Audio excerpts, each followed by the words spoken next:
Friends, so இன்றைக்கி நம்ம என்ன பார்க்க போகிறோன்னா ப்ரீவியஸ் இயராக கேட்டிருந்த பாலிட்டி கொஷின்ஸ் அதை பற்றி பார்க்கலாம். ஸோ இப்போ 2015 என்ன கொஷின்ஸ்லாம் கேட்டிருந்தாங்க அப்படின்னு பார்க்கலாம். அப்புறம் என்னென்ன வெயிட்டேஜ் கொடுத்துருக்காங்க அப்படின்னு பார்க்கலாம். இப்போ ஃபர்ஸ்ட் வந்து பார்த்துட்டிங்கன்னா 2015 13 கொஷின்ஸ் கேட்டிருக்காங்க. எதுலனா பாலிட்டியில். பட் ஆனால் 2016 5 கொஷின் தான் கேட்டிருக்காங்க. ஸோ நம்ம எப்பவுமே வந்து இவ்வளோ கேட்பாங்க அவ்வளோ கேட்பாங்கன்னு ஜட்ஜ் பண்ணிட்டு போக முடியாது. எதுலேயுமே வந்து ரிலை பண்ண முடியாது. ஸோ அதனால் எல்லாத்துக்கும் ஈக்குவல் வெயிட்டேஜ் கொடுத்து படிங்க. ஸோ இப்போ வந்து 2015 வந்து என்ன கேட்டிருக்காங்கன்னா, consider the following statement regarding DPSP அப்படின்னு சொல்லியிருக்காங்க. அண்ட் மோஸ்ட்டாக நீங்கள் கொஷின் பேப்பர் 1993 எடுத்து பார்த்துட்டாலும் மோஸ்ட்டாக வந்து என்ன கொஷின் கேட்டிருப்பாங்கன்னா, இந்த ஃபர்ஸ்ட் கொஞ்சம் அந்த ஹிஸ்டாரிக்கல் பேக்ரவுண்ட் இருக்கும், அண்ட் தென் டிபிஎஸ்பி இருக்கும், and then fundamental rights, fundamental duties, இதுலேருந்து தான் மாற்றி கேட்டுகிட்டே இருப்பாங்க. ஸோ அதை கொஞ்சம் பார்த்துக்கோங்க. ஸோ இப்போ என்ன கேட்டிருக்காங்கன்னா, டிபிஎஸ்பி பற்றி கேட்டிருக்காங்க. The principal spell out socio-economic democracy in the country அப்படின்னு சொல்லியிருக்காங்க. Second one, the provisions contained in these principles are not enforceable by any court. So இதுக்கான ஆன்சர் தெரியும், both 1 and 2. ஸோ இதை எக்ஸ்பிளைன் பண்ணுறேன். என்னென்னு socio-economic democracy in the country அப்படின்னு பார்த்துட்டிங்கன்னா, so இந்த டிபிஎஸ்பி அப்படிங்கிறது வெல்ஃபேர் ஆஃப் த ஸ்டேட்டுன்னு பார்த்தோம். அப்போ வெல்ஃபேர் ஆஃப் த ஸ்டேட்னா என்ன? ஒருத்தரோட சொசைட்டியில் அவங்க எக்கனாமிக் கண்டிஷன், அவங்க வந்து வாழ்வாதாரம்னு சொல்லுவாங்க, லைவ்லிஹுட், டீசென்ட் லைவ்லிஹுட்னு இருக்கும். ஸோ அதை வந்து மெயின்டைன் பண்ணணும். அது வந்து ஸ்டேட் தான் பார்த்துக்கணும். செகண்ட் ஒன் வந்து டிபிஎஸ்பியை வந்து கவர்மெண்ட் இருக்காங்களே அவங்க வந்து பண்ணலை அப்படின்னு சொல்லிட்டு நம்ம போய் வந்து கோர்ட்டில் நிற்க முடியாது. அவங்க இதை பண்ணலை, எங்களுக்கு வந்து இப்படி ஸ்கீம் தரேன்னு சொன்னாங்க பட் தரலை அப்படின்லாம் வந்து போய் இவங்களை தண்டிக்கணும் அதுக்கு அப்படின்னு சொல்லிலாம் போய் கோர்ட்டில் நிற்க முடியாது. ஆனால் இதுவே ஒரு ஃபண்டமெண்டல் ரைட்டை யாராவது வயலேட் பண்ணியிருந்தாங்கன்னா, உங்களுக்கு வந்து அப்சல்யூட் ஃபுல் ரைட்ஸ் கொடுத்துருக்காங்க அதில் ஃபண்டமெண்டல் ரைட்ஸில், அதை யாராவது கை வச்சாங்க அப்படின்னா வந்து நீங்கள் கோர்ட்டுக்கு போகலாம். ஸோ இதுதான் அதுக்கான ஆப்ஷன். அடுத்து second one, consider the following statement. இப்போ வந்து Rajya Sabha has no power either to reject or amend a money bill. இது ஏன் வந்து தப்பு அப்படின்னு பார்த்தீங்கன்னா, which of the statement is are correctன்னு கேட்டிருக்காங்க. இது ஏன் வந்து மணி பில் வந்து ராஜ்யசபாக்கும் மணிபிலுக்கும் சம்மந்தம் இல்லைனா, money bill exclusively belongs to Lok Sabha. So நீங்கள் வந்து மணிபில் ஆர்டிகல் 110 கொடுத்துருப்பாங்க. அந்த மணிபில் வந்து லோக்சபா மட்டும்தான் அதுக்கு ஃபுல் உரிமை இருக்குது அப்படின்னு வந்து சொல்லியிருக்காங்க. Second one, Rajya Sabha cannot vote on the demand for grants. இதுவும் கரெக்ட் தான். டிமாண்ட் ஃபார் கிராண்ட்ஸ்னால் என்ன? இப்போ வந்து ஒரு மினிஸ்ட்ரி இருக்கும் இல்லையா, இப்போ வந்து ரயில்வே மினிஸ்ட்ரி எடுத்துக்கோங்க. அவங்க வந்து எங்களுக்கு இந்த வருஷத்துக்கு எங்களுக்கு இவ்வளோ வேணும், காசு வேணும் ரயில்வேக்கு அப்படின்னு சொல்லி கேட்பாங்க. அது வந்து like states, like central government இருக்காங்களே அவங்க வந்து ஓகே இதை ப்ரொவைட் பண்ணுறோன்னு கொடுப்பாங்க. ஸோ டிமாண்ட் ஃபார் கிராண்ட்ஸ்னால் அதுதான். சப்சிடிஸும் எல்லாம் அதே மாதிரி தான். ஸோ இப்போ என்னென்னா, ராஜ்யசபா வந்து அதில் ஓட் பண்ண முடியாது. அதுக்கும் வந்து லோக்சபாவுக்கு மட்டும்தான் லைக் இது இருக்குது, பவர் இருக்குது. அடுத்து and then Rajya Sabha cannot discuss the annual financial ஸ்டேட்மெண்ட்னு சொல்லியிருக்காங்க. இது தப்பு. ஏன் தப்புனா, ஆனுவல் ஃபினான்ஷியல் ஸ்டேட்மெண்ட்னா என்ன? எல்லா வருஷமும் வந்து ஃபினான்ஷியல் ஸ்டேட்மெண்ட்டை வந்து பார்லிமெண்ட்டை ப்ரெசென்ட் பண்ணுவாங்க. ஸோ அந்த ஃபினான்ஷியல் ஸ்டேட்மெண்ட் வந்து போத் லோக்சபா அண்ட் ராஜ்யசபா வந்து அவங்களுக்கு வந்து ஃபுல் ரைட்ஸ் இருக்குது ஆனுவல் ஃபினான்ஷியல் ஸ்டேட்மெண்ட்டை வந்து சப்மிட் பண்ணுறதுக்கு, அதை பற்றி பேசுறதுக்கு, டிஸ்கஸ் பண்ணுறதுக்கு. இப்போ இதுதான் சொல்கிறாங்க. அண்ட் இந்த டிமாண்ட் ஃபார் கிராண்ட்ஸ் இருக்குது இல்லையா, அது வந்து எங்கன்னா கன்சாலிடேட்டட் ஃபண்ட் ஆஃப் இந்தியாவிலேருந்து எடுத்து கொடுப்பாங்க. ஸோ அப்போ ஆப்வியஸாக வந்து லோக்சபாவுக்கு இதில் கொஞ்சம் அதிகம் வெயிட்டேஜ் இருக்குது. நெக்ஸ்ட் பார்த்துட்டிங்கன்னா, the government of India act of 1990 clearly defined. என்னத்தை டிஃபைன் பண்ணியிருக்கு அப்படின்னு சொல்லி கேட்டிருக்காங்க. ஸோ டோட்டலாக வந்து கவர்மெண்ட் ஆஃப் இந்தியா ஆக்ட் அப்படின்னு பார்த்துட்டிங்கன்னா இந்த 1919 இருக்கும், 1909 முன்னாடி இருக்கும், அண்ட் தென் 1935 இருக்கும். ஸோ இதில் பார்த்துட்டிங்கன்னா 1919 என்ன தெளிவாக கொடுத்துருக்காங்கன்னா, ஃபர்ஸ்ட் ஒன் ஏன் தப்புனா, separation of power between judiciary and legislature. இது வந்து தப்பு. ஜுடிஷியரி லெஜிஸ்லேச்சர் பற்றி அவங்க பேசவே இல்லை அதில். Second one, the jurisdiction of the central and provincial governments. இதை பற்றி தான் எக்ஸ்பிளிசிட்டாக மென்ஷன் பண்ணியிருக்காங்க. இப்போது என்ன மென்ஷன் பண்ணியிருக்காங்கன்னா, இது ஓன் ஜூரிஸ்டிக்ஷன் அப்படின்னு சொல்லி சென்டர்கிட்ட சொல்லியிருக்காங்க. ப்ராவின்ஸில் வந்து இது ஓன் ஜூரிஸ்டிக்ஷன் அப்படின்னு சொல்லியிருக்காங்க. ஃபோர்த் ஒன் பார்த்துட்டிங்கன்னா, when a bill is referred to a joint sitting of both the houses of the parliament, it has to be passed by. So இப்போ என்னென்னா, பில் அப்படிங்கிறது வந்து பாஸ் பண்ணிட்டாங்க. ஜாயின்ட் சிட்டிங்னா என்ன? ஒரு டெட்லாக் வந்துருச்சு. இப்போ 2 பேரும் சண்டை போட்டுக்கிட்டே இருக்காங்க, ராஜ்யசபாவும் லோக்சபாவும் ரிசால்வ் பண்ணவே முடியாது. அப்போ பிரசிடென்ட் வந்து கூப்பிட்டு வாங்க உட்காருங்கன்னு சொல்லி 2 பேரும் ஒன்றா உட்கார வைப்பாங்க. ஸோ பில் வந்து எப்போ வந்து ஜாயின்ட் சிட்டிங்கு ரெஃபர் பண்ணுவாங்க, of both house of the parliament, it has to be passed by எதில் வந்து அந்த பில்லை ஓகேன்னு பாஸ் பண்ணுவாங்க அப்படின்னு பார்த்தீங்கன்னா, அங்கே இருக்கிற டோட்டல் மெம்பர்ஸில் வந்து சிம்பிள் மெஜாரிட்டி இருந்தால் போதும் of the members present and voting. So இந்த பில் வந்து மோஸ்ட்டாக என்ன பில் அப்படின்னு பார்த்தீங்கன்னா, ஆர்டினரி அண்ட் ஃபினான்ஷியல் பில். இது வந்து சிம்பிள் மெஜாரிட்டி அதுக்கடியில் வரும். ஸோ பில்லில் வந்து டோட்டலாக 4 டைப் இருக்குது.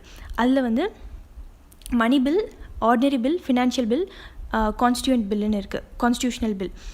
இதில் வந்து ஆர்டினரி பில்லும் ஃபினான்ஷியல் பில்லும் இருக்குது இல்லையா, இந்த 2 பில்லையும் வந்து சிம்பிள் மெஜாரிட்டியில் பாஸ் பண்ணலாம். ஸோ அதான் சொல்லியிருக்காங்க. அடுத்து, the government of India has established the NITI Aayog. So நிதி ஆயோக் வந்து எதுக்கு பதிலாக எஸ்டாப்ளிஷ் பண்ணியிருக்காங்கன்னு சொல்லி கேட்டிருக்காங்க. இது வந்து ரொம்ப காமனான கொஸ்டின் தான். ஸோ பிளானிங் கமிஷனுக்கு பதிலாக கொண்டு வந்தது தான் நிதி Aayog. Next 6th one, consider the following statement அப்படின்னு சொல்லியிருக்காங்க. The executive power of the Union of India is vested in the Prime Minister அப்படின்னு சொல்லியிருக்காங்க. தப்பு. ஏன்னா எக்ஸிக்யூட்டிவ் பவர் அப்படிங்கிறது, அந்த பவர் இருக்குது இல்லையா, அவங்க நாமினல் ஹெட்டாக இருந்தாலும் கான்ஸ்டியூஷனில் எக்ஸ்பிளிசிட்டாக வந்து எக்ஸிக்யூட்டிவ் பவர் அப்படிங்கிறது வந்து யாருக்காக கொடுத்துருக்காங்க அப்படின்னா, it is president, prime minister கிடையாது. அடுத்து, the prime minister is the ex officio chairman of the civil service board. கண்டிப்பாக இல்லை. சிவில் சர்வீஸ் போர்டு எதுக்கு? சிவில் சர்வன்ஸ் அந்த ரெக்ரூட் பண்ணி அந்த போர்டு. ஸோ அந்த போர்டில் வந்து யார் எக்ஸ் ஒஃபிஷியோ சேர்மனாக இருப்பாங்க? கண்டிப்பாக வந்து ஹையஸ்ட் ரேங்கிங் சிவில் சர்வெண்ட் தான் அவர் யார் அப்படின்னா கேபினெட் செக்ரட்டரியாக இருப்பார். அவர் தான் எக்ஸ் ஒஃபிஷியோ சேர்மன். ஸோ இந்த கொஸ்டினில் பார்த்தீங்கன்னா எக்ஸிக்யூட்டிவ் பவர் வந்து ஒன்லி பிலாங்ஸ் டு பிரசிடென்ட். அப்புறம் வந்து prime minister ex officio chairman of the civil service board கிடையாது. சிவில் சர்வீஸ் போர்டோட எக்ஸ் ஒஃபிஷியோ சேர்மன் வந்து கேபினெட் செக்ரட்டரி.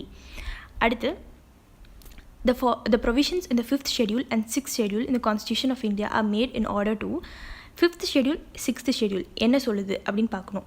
ஷெட்யூல் ட்ரைப்ஸை பற்றி தான் சொல்கிறாங்க. அவங்களோட ஏரியாஸை பற்றி அதில் மென்ஷன் பண்ணியிருப்பாங்க எக்ஸ்பிளிசிட்டாக. இதுதான். ஸோ அதுக்கடியில் யார் யார் எந்தெந்த ட்ரைபல் ஏரியாஸ் வருதுன்னு பார்த்துக்கோங்க. அதில் ஏஎம் டிஎம்னு ஒரு ஷார்ட் ஃபார்ம் ஆல்ரெடி நான் பழைய வீடியோவில் சொல்லியிருந்தேன். And then 8th question, with reference to the union government, consider the following statements. First statement, the Department of Revenue is responsible for preparation of union budget that is presented to the Parliament. தப்பு. Department of revenue present பண்ண மாட்டாங்க. Ministry of finance கீழே வந்து department of economic அஃபேர்ஸ்னு ஒன்று இருக்குது. So ministry of finance இருக்கும், அதுக்குள்ளே வந்து டிபார்ட்மெண்ட் இருக்கும். ஸோ மினிஸ்ட்ரிஸ்குள்ளே தான் டிபார்ட்மெண்ட் இருக்கும். டிபார்ட்மெண்ட் ஆஃப் எக்கனாமிக் அஃபேர்ஸ் தான் வந்து யூனியன் பட்ஜெட்டை வந்து ப்ரெசென்ட் பண்ணுறாங்க பார்லிமெண்ட் கிட்ட. Second one, no amount can be withdrawn from the Consolidated Fund of India without the authorization from the Parliament of India. Correct தான். Like வந்து நீங்கள் கன்சாலிடேட்டட் ஃபண்ட் ஆஃப் இந்தியா இருக்குது இல்லையா, ஆர்டிகல் 266, அதுலேருந்து நீங்கள் வந்து மணி எடுக்கணுன்னா கண்டிப்பாக பார்லிமெண்ட்டு கேட்டு தான் ஆகணும். பார்லிமெண்ட் உங்களுக்கு அதான் அத்தாரிட்டி, பார்லிமெண்ட் தான் உங்களுக்கு பெர்மிஷன் தரணும். So 2 is correct. Third one, all the disbursements made from the public account also need the authorization from the Parliament of India. கிடையாது. பப்ளிக் அக்கௌண்ட்டுங்கிறது எதுக்கு? பப்ளிக் வந்து ஹெல்ப் பண்ணுறதுக்கு போடுறது. ஸோ அந்த அக்கௌண்ட்லேருந்து எடுக்கணுன்னா சும்மா நீங்கள் போய் வந்து பார்லிமெண்ட்டை கேட்டுகிட்டே இருக்க முடியாது, இது எதுக்காக எடுக்கிறோம், அதுக்காக எடுக்கிறோம் அப்படின்னு. ஸோ அது வந்து கேட்க தேவையில்லை. ஸோ பப்ளிக் அக்கௌண்ட்டில் என்னென்ன இருக்குன்னு பார்த்தீங்கன்னா, like provident fund deposit, PF இருக்கும் இல்லையா, அது வந்து டெபாசிட் பண்ணுறது, நம்ம சேவிங்ஸ் போடுறோம் இல்லையா அது, அப்புறம் வந்து ரெமிட்டன்ஸ்னால் காசு எடுக்கிறது. ஸோ இதெல்லாம் வந்து தான் பப்ளிக் அக்கௌண்ட்ஸ்குள்ளே இருக்கும். ஸோ இது வந்து ஃப்ரீக்வெண்ட்டாக நடந்துக்கிட்டே இருக்கிறனால லைக் வந்து பார்லிமெண்ட்டை பெர்மிஷன் கேட்க தேவையில்லை. So only 2 is correct. 9th one பார்த்துட்டிங்கன்னா, which of the following is the custodian of the Constitution of India? So constitution of இந்தியாவோட கஸ்டடி ப்ரொடெக்ட் பண்ணுறது எது அப்படின்னா சுப்ரீம் கோர்ட் தான். ஸோ ஏதாவது செக்ஸ் அண்ட் பேலன்சஸ்ன்னு சொல்லுவாங்க. இப்போது என்னென்னா ஒரு ஆர்டிக்கல் கூட சொல்லியிருந்தாங்க, இப்போது கான்ஸ்டியூஷன் தான் வந்து பார்லிமெண்ட்டே க்ரியேட் பண்ணுது, ஆனால் பார்லிமெண்ட்டை இப்போ வந்து கான்ஸ்டியூஷனை மாற்றிட்டுருக்கு, அமெண்ட் பண்ணுற பவர் அதுக்கிட்டே இருக்குது. ஸோ இதை செக் அண்ட் பேலன்ஸ், அவங்க வந்து ஓவராக இதில் பவர் எடுக்காமல் இருக்கிறதுக்கு சுப்ரீம் கோர்ட் வந்து நடுவில் வந்து ஒரு கார்டியனாக ப்ரொடெக்ட் பண்ணுது.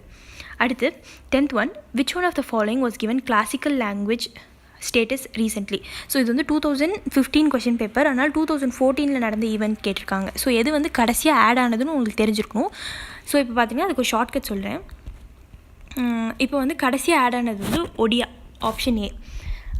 எப்போனா 2014 ஆட் ஆச்சு. ஸோ இது எப்படி ஞாபகம் வச்சுக்கிறதுனா, டெஸ்ட் ஞாபகம் வச்சுக்கோங்க, டிஎஸ்டி கிமோ கேஎம்ஓ. So test கிமோ.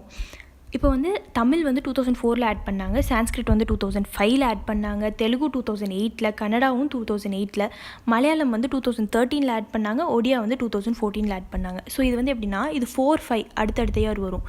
தெலுங்கும் கன்னடாவும் கிட்டத்தட்ட லைக் ஒரே இயரில், மலையாளமும் ஒடியாவும் வந்து 2013-14. ஸோ ஒடியாவோட முடிஞ்சு அதுக்கப்புறம் நமக்கு எந்த லாங்குவேஜும் இல்லை. ஸோ டோட்டலாக எவ்வளோ லாங்குவேஜ் இருக்குதுன்னு பார்த்துக்கோங்க. 6 லாங்குவேஜ் இருக்குது.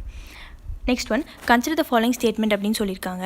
ஃபர்ஸ்ட் ஸ்டேட்மெண்ட் பார்த்துட்டிங்கன்னா, the legislative council of a state in India can be larger than the size of half of the legislative assembly of the particular state. இந்த ஆப்ஷன் வந்து தப்பு. ஏன்னு பார்த்தீங்கன்னா, நம்ம ஸ்டேட்டில் வந்து லெஜிஸ்லேட்டிவ் அசம்பிளி அண்ட் கவுன்சில்னு 2 இருக்கும். அதில் என்னென்னா, இந்த லெஜிஸ்லேட்டிவ் கவுன்சிலுக்கு வந்து எவ்வளோ மெம்பர்ஸ் இருக்கலாம்னா 1/3 of the member of the legislative assembly. இங்கே எழுதியிருக்கேன் பார்த்துக்கோங்க. ஸோ 1/3 ஆஃப் த லெஜிஸ்லேட்டிவ் அசம்பிளியில் இருக்கிற மெம்பர்ஸ் தான் டோட்டலாகவே லெஜிஸ்லேட்டிவ் கவுன்சிலில் இருக்கணும். பட் இதில் வந்து மோர் தென் த சைஸ் ஆஃப் த ஹாஃப்னு கொடுத்துருக்காங்க, தப்பு. ஸோ செகண்ட் வந்து, the governor of the state nominates the chairman of legislative council of that particular state, தப்பு. ஸோ கவர்னர்லாம் வந்து நாமினேட் பண்ண மாட்டார், நீங்கள் சேர்மனாக இருங்க லெஜிஸ்லேட்டிவ் கவுன்சிலுக்கு, அப்படிலாம் கிடையாது. லோக்சபாவில் எப்படி நடக்குது அதே மாதிரி தான். இப்போ வந்து லெஜிஸ்லேட்டிவ் கவுன்சிலில் உள்ளே இருக்கிறவங்களே வந்து அவங்களோட சேர்மனை நாமினேட் பண்ணிப்பாங்க அவங்களே. ஸோ இதுக்கு ஆன்சர் வந்து நீதான் 1 and 2 ரெண்டுமே தப்பு. Next one, to uphold and protect the sovereignty, unity and integrity of India is a provision made in the இது எதுலனா ஃபண்டமெண்டல் டியூட்டிஸில் சொல்கிறாங்க. ஆர்டிகல் 51A 3rd பாயிண்டில் வரும். ஸோ 51Aனாவே ஃபண்டமெண்டல் டியூட்டிஸ்னு தெரியும். இனிஷியலாக வந்து ஃபண்டமெண்டல் டியூட்டிஸ் வந்து டோட்டலாக வந்து 10 இருந்தது. அப்புறம் 2002 வந்து 11ஆவதாக வந்து ஃபண்டமெண்டல் டியூட்டிஸ் வந்து ஆட் பண்ணாங்க. அதுபடி என்னென்னா லாஸ்ட்டாக ஆட் பண்ணது வந்து எஜுகேஷன் சம்மந்தமாக. இந்த மாதிரி பேரண்ட் ஆர் கார்டியன் வந்து லைக் 6 to 14 இருக்கிறவங்களுக்கு வந்து எஜுகேஷன் ப்ரொவைட் பண்ணணும், அதுவும் ஒரு ஃபண்டமெண்டல் டியூட்டி தான் அப்படின்னு வந்து சொல்லியிருப்பாங்க. ஃபண்டமெண்டல் டியூட்டிஸ் வந்து கண்டிப்பாக நீங்கள் வந்து படிச்சிருக்கணும். அதுக்கு ஒரு ஷார்ட்கட் இருக்குது, அதை நான் வந்து நெக்ஸ்ட் வீடியோவில் போடுறேன். ஸோ இப்போ அப்ஹோல்ட், ப்ரொடெக்ட் அப்படின்னு எது வந்தாலும் அது ஒரு டியூட்டியாக கன்சிடர் பண்ணிக்கோங்க.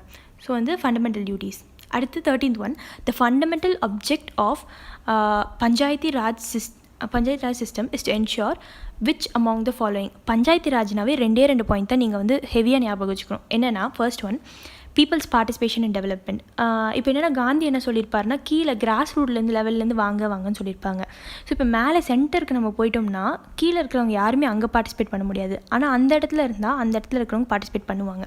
ஸோ அதனால் பீப்புளை வந்து இப்போ கிராமத்துலலாம் இருக்காங்கன்னா அவங்கள வந்து பார்ட்டிசிபேட் பண்ண வைக்கணும். அதுதான் மெயின் ஆப்ஜெக்டிவ் பஞ்சாயத்து ராஜ் சிஸ்டமோடது. பொலிட்டிக்கல் அக்கௌண்டபிலிட்டியெல்லாம் கிடையாது, அக்கௌண்டபிலிட்டிக்கெல்லாம் இதை க்ரியேட்டே பண்ணல.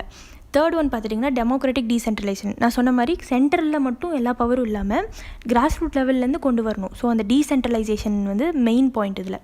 அடுத்து ஃபினான்ஷியல் மொபிலைசேஷன்லாம் கிடையாது. 2 பாயிண்ட் தான் ஞாபகம் வச்சுக்கோங்க. ஸோ 1 and 3 தான் கரெக்ட்.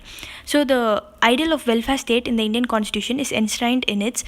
நம்ம வெல்ஃபேர் ஸ்டேட் அப்படிங்கிற வார்த்தை வந்தாவே டிபிஎஸ்பின்னு தெரியும். ஸோ டிபிஎஸ்பி தான். ஸோ பார்த்துக்கோங்க டிபிஎஸ்பிலேருந்து எவ்வளோ questions கேட்குறாங்கன்னு. 15th one, there is a parliamentary system of government in India because இப்போது 2 டைப் ஆஃப் கவர்மெண்ட் இருக்குதுன்னு நம்மளுக்கு தெரியும். ஒன்று வந்து பிரசிடென்ஷியல், இன்னொன்று வந்து பார்லிமெண்ட்ரி. பார்லிமெண்ட்ரிக்கு வந்து இந்தியா வந்து எக்ஸாம்பிள், பிரசிடென்ஷியலுக்கு வந்து USA எக்ஸாம்பிள். ஏன் வந்து லைக் பார்லிமெண்ட்ரி சிஸ்டம் அப்படின்னு சொல்கிறாங்கன்னா, council of ministers responsible to Lok Sabha collectively ரெஸ்பான்சிபிள்னு ஒரு வார்த்தை பார்த்துருப்போம். இதில் வந்து ரெஸ்பான்சிபிள் என்னென்னா, லோக்சபாவில் வந்து மினிஸ்டர்ஸ் இருப்பாங்க. ஸோ அவங்க வந்து they should be collectively responsible to அந்த மினிஸ்டர்ஸ் வந்து லோக்சபாவுக்கு ரெஸ்பான்சிபிளாக இருக்கணும். எல்லா டியூட்டிஸ் எல்லா நார்ம்ஸும் அவங்க தான் வந்து பார்த்துக்கணும். ஸோ ஹோல் அத்தாரிட்டி அவங்க தான் எடுத்துக்கணும் அப்படின்னு சொல்கிறாங்க. பட் ஆனால் இதுவே வந்து நீங்கள் பிரசிடென்ஷியலில் போய் பார்த்துட்டிங்கன்னா எல்லாமே தனியாக இருக்கும். பிரசிடென்ட் தான் வந்து அங்கே எக்ஸிக்யூட்டிவாக இருப்பார், அவர் பாட்டுக்கு தனியாக பண்ணுவாங்க. அங்கே பார்லிமெண்ட் தனியாக ஒர்க் ஆகிட்ருக்கும்.